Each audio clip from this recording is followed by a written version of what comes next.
Ring the bell, you effing pansy. Breaking news today is Chris Jones is going to be announced as the coach and general manager of the Edmonton Elks. And this might be the clip that lives in infamy on Twitter coming out of this show. Not that I'm going to say anything wild about it or whatever, but we do cover Canadian sports, and the CFL is a big part of Canadian sports, obviously, and the Edmonton Elks are a big deal. And it looks like Chris Jones is going to run the show there again. And Darren, if I'm just may, yesterday after the show, had supper at the beach or lunch at the beach house, and young server came out to me and he's like, "Hey, what are you doing? I've seen you here before. I saw you here a couple months ago. Now you're back doing your show. What do you do?" And I said, "It's sports talk." And he said, "What do you talk about?" And I said, "The Canadian Football League, NHL, Canadian sports, what's big in Canada." And he's like, "CFL, is that a big thing?" And I'm like, "Pretty big thing. It's like the NFL of Canada, if I may." So he's like, "Cool." He's more into the NBA. I got to say, there's a lot of people asking if we'll do more NBA talk on the RP show. And that's not in the offing right now. Bowl games, yes. More and more NFL talk, yes. But I think we're going to stay with the cornerstone foundation still of this show because it's gotten us a long ways. And that is CFL, NHL, Major Junior, NLL, blah, blah, blah. So back to the Chris Jones thing. When he left to go to the NFL, I didn't think we'd ever see him again. So count me as the shocked here today, frankly, that he's in charge of the Edmonton Elks again. He was the best guy out there to hire. I didn't think we'd see the day. I know. I'm with you on that. Like, I really am. Like, I was the same thing. I mean, I had that conversation with him right when he was in the airport, leaving, right after he left. And it sounded like a guy who was, like, really happy, and he was never coming back. Like, he was getting a one-way ticket down to Cleveland. And you just thought that's going to go where it's going to go. And then when he decided to take the Pittsburgh job, coaching high school, you're like, okay, he really wants to stay close to home. He wants to stay here and work his way back to the NFL, and that's that. But you know what? Coaches want to coach. And winners want to win. And competitors want to compete, right? And Chris Jones is all those things. You can argue whether he's a winner or not, but he's won, and he wants to win, and he wants to compete, and he doesn't want to sit there and let somebody else call the shots. He wants to call the shots because he thinks he knows what's best. And when this opportunity came up to go back to Edmonton, it's not about spurning the Edmonton Football Club or about leaving. It's about opportunity, right? When he was in Edmonton, sure, he was the head coach, but he can come to Saskatchewan and he can have more control over player rosters. And as an entrepreneur mindset that I have, it's a little bit of the similar mindset as a coach. You're like, okay, I can coach this team, but I could also construct the roster, which would make my coaching easier. I could control it all. This is great. I got to do it, right? So now he sees that opportunity in Edmonton again, and he's happy to go back, I'm sure. No ill will towards the team. But as a fan, you see it, I'm leaving them high and dry. But as Chris Jones, he only sees opportunity. And now this is a great opportunity for him to come back home to Edmonton.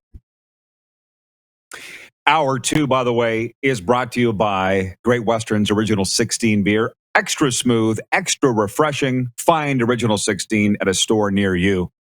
And I'll just open up the Taco Time viewer takeover comments here a little early today. Taco Time. It is Taco Tuesday, by the way, $2 tacos. And I'm just going to leave it up to the commenters for a while, to stay amongst themselves for a while. And you and I will wrap. I mean, one thing about Chris Jones, so hiring him was easy, really. Proven, winner. Who else are you going to hire? Now they got to go find a president. I know some of the people that have interviewed for the job, and they're either close friends of Chris Jones, or they've worked with Chris Jones, or they at least know of Chris Jones. And one thing that you will never hear about Chris Jones is that he's hard to work with. You don't hear that from anybody. People may not like him in the league and so forth, but I've personally seen it with my own eyes. Chris, we need you to do this. All right. You know, like, he's not obstinate in that way. He's just singularly focused on one thing, and that's winning, and that's it. And you can look back if you want. You know that the Edmonton Elks and Chris Jones are preferring to look forward. One thing that I have heard in the football circles is that, Chris Jones wasn't looked favorably upon for leaving that high school football program in the middle of their season. It is what it is. I don't think he's losing much sleep over it. But you look at, somebody wrote in here, was it Northside YEG? Somebody wrote in and said, what's the first order of business for Chris Jones in Edmonton? And that is a hell of a good question. You got Nick Fatty Arbuckle under contract, I think.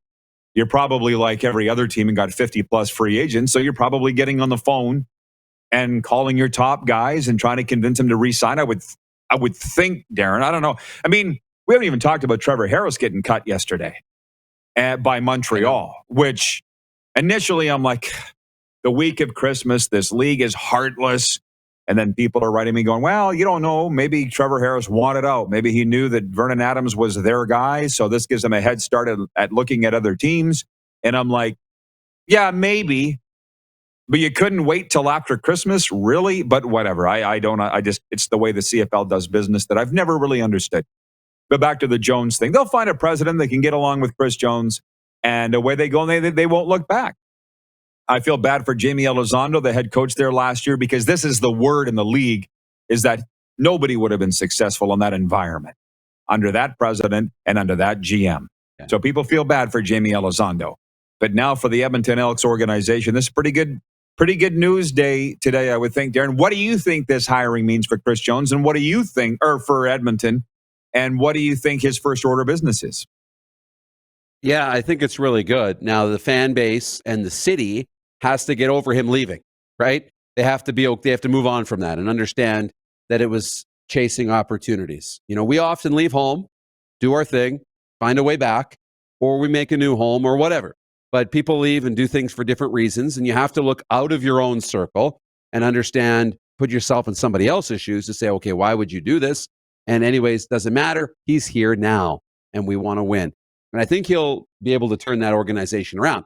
Now, will he be 100 players through like he was early on in Saskatchewan? Maybe.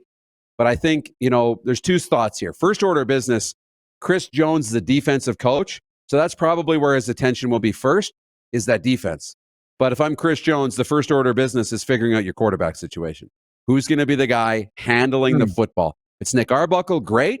But Chris Jones, as we saw in his time here in Saskatchewan, he's got his own idea of what a Chris Jones quarterback is, right? The quarterback he wants to lead his team.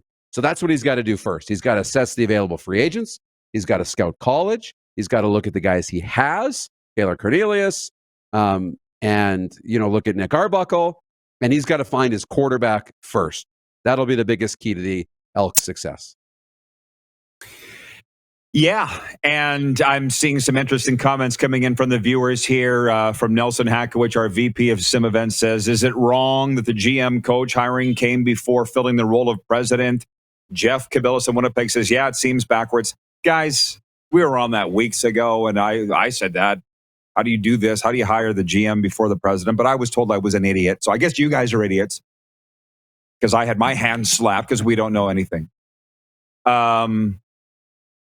Somebody said Winnipeg can kiss Willie Jefferson goodbye. Jeff, the Stamps fan, says Winnipeg can kiss Jefferson goodbye. William in Lloydminster, Canada's only border city, says Trevor Harris going back to Edmonton now that they have a new boss. I mean, all of this is on the table, but one thing you can't discount is that the players follow Jones. And I do think there's a lot of, it's 1:11 Eastern, by the way.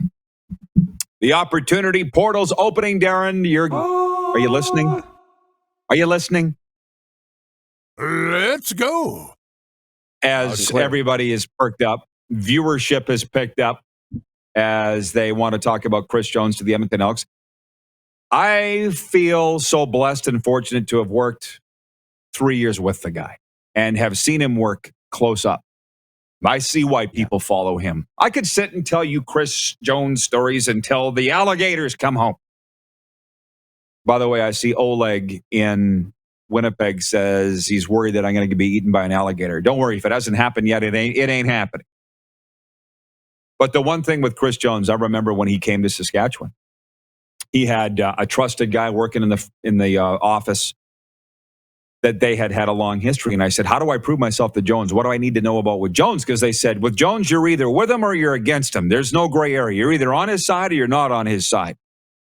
And I said, what do I need to do to prove that I'm on his side? And the guy said, just be you. Jones will like you. Jones likes you. You'll be good. So I just kind of conducted myself how I normally did, and Jones and I were great. But if you're on his team, you're on his team. Do you know what I mean? Yeah. If you're not on his team, God help you. And I'm kind of the same way. Right? I'm kind of the same type of person. Like that.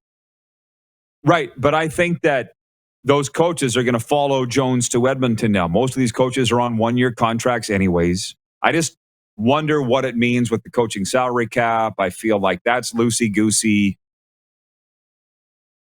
All these free agents. I mean, Willie Jefferson being one, Jackson Jeff Goats another. He never played for Jones before, but everybody, maybe because Jones goes to Edmonton, Darren, they become the Tampa Bay Buccaneers of the CFL, i.e. Brady's there. We all want to go there. I'm not saying Chris Jones is the Tom Brady of the CFL, but you know what I mean. That becomes the destination place, which means you could be turned around pretty quick if you're the Edmonton Elks just because of one hire. Have you thought about that? It's influence and it's attraction, law of attraction, right? It's law of attraction. And all of a sudden, it's an interesting market to play, right? It's an interesting market. Now, all of a sudden, the brand's got a little bit of buzz, the new brand that is the Elks. And, it's a nice city, and there's a lot of good things working in their favor. And now you've got this coach. It'll be very interesting. This is something that really is going to spice up the CFL offseason, and that's what we're here for. Spicy. I want to say hi to everybody watching the weekend show on Access right now, because I feel this is a wonderful segment for the weekend show. Yes. That airs province border to border in the rectangle. I see some Edmonton fans aren't very happy with this hiring, and that's cool. If people see my eyes glazing, it's because I'm just surfing comments here as you talk. See what I want to read over the air here. From Tacona Powley in Winnipeg. Rod, do the Chris Jones voice. Well, Nelson, our VP of Sim Events, says the best thing here is we get to hear Chris Jones in media scrums again. Well, from William and Lloydminster, Rod, can you handle minus 30 when you come home? Who says I'm coming home? And William, just worry about you. How about that? Just worry about yourself. How about that? Jeff in Winnipeg says, looks like the NHL is officially done with the Olympics. From John Kirby in Edmonton, breaking news from The Score. The NHL is officially out of the Olympics. You're testing me, guys. Frank Zaravelli broke the story hours ago that the NHL's players are not going to the Olympics. And we had him on the show last hour. Let's get with it. As Johnny Athens says, you know what he says, Darren? Wake up and smell the coffee. That's right.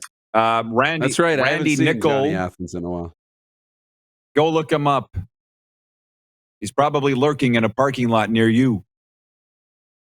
Randy Nickel watching. Right, from Cochrane, Alberta, says, will Jones and Murphy ride again?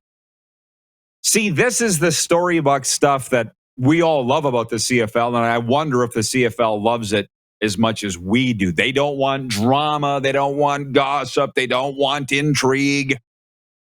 But that's what we all want. And hence the disconnect. Robin Stewart watching on YouTube says Jones lost in Saskatchewan. No, he didn't.